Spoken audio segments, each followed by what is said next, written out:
आपण पाहत आहात आपल्या हक्काचे प्रतिध्वनी न्यूज। आजरा आंबोली रस्त्यावरील पोलीस ठाण्याजवळ भीषण जळीत कांड, लाखोंचे नुकसान। आजरा आंबोली रस्त्यावर पोलीस ठाण्याजवळ असलेल्या भाई चित्र मंदिराच्या शेजारी शनिवार दिनांक 27 पहाटे 5:30च्या सुमारास भीषण जळीत कांड घडले। गुलाबी थंडीच्या पहाटे अचानक आग लागल्याने परिसरात एकच खळबळ उडाली। आगीचा भडका उडताच जोरदार आवाज होऊ लागला, त्यामुळे आजूबाजूचे नागरिक घाबरून रस्त्यावर सैरावैरा धावू लागले। काही वेळातच परिसरात धावपळ सुरू झाली। या आगीत रस्त्यालगत असलेल्या दुकान गाड्यांचे मोठ्या प्रमाणावर नुकसान झाले आहे। विशेष म्हणजे या दुकानांच्या खाली कार रिपेरी गॅरेज असल्याने तेथील अनेक गाड्यांनाही आगीचा फटका बसला।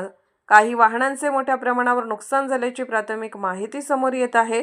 या जळीत कांडात लाखो रुपयांचे नुकसान झाल्याचा अंदाज व्यक्त केला जात आहे। प्राथमिक पाहणीत शॉर्ट सर्किटमुळे आग लागली असावी असा अंदाज व्यक्त केला जात आहे। आगीची तीव्रता वाढत असल्याचे लक्षात येताच अग्निशमक दलाच्या गाड्यांना तातडीने पाचारण करण्यात आले। अग्निशमक दलाच्या अथक प्रयत्नानंतर आग आटोक्यात आणण्यात यश आले। या घटनेमुळे आजरा परिसरात भीतीचे वातावरण पसरले असून पुढील तपास पोलीस व संबंधित यंत्रणांकडून सुरू आहे।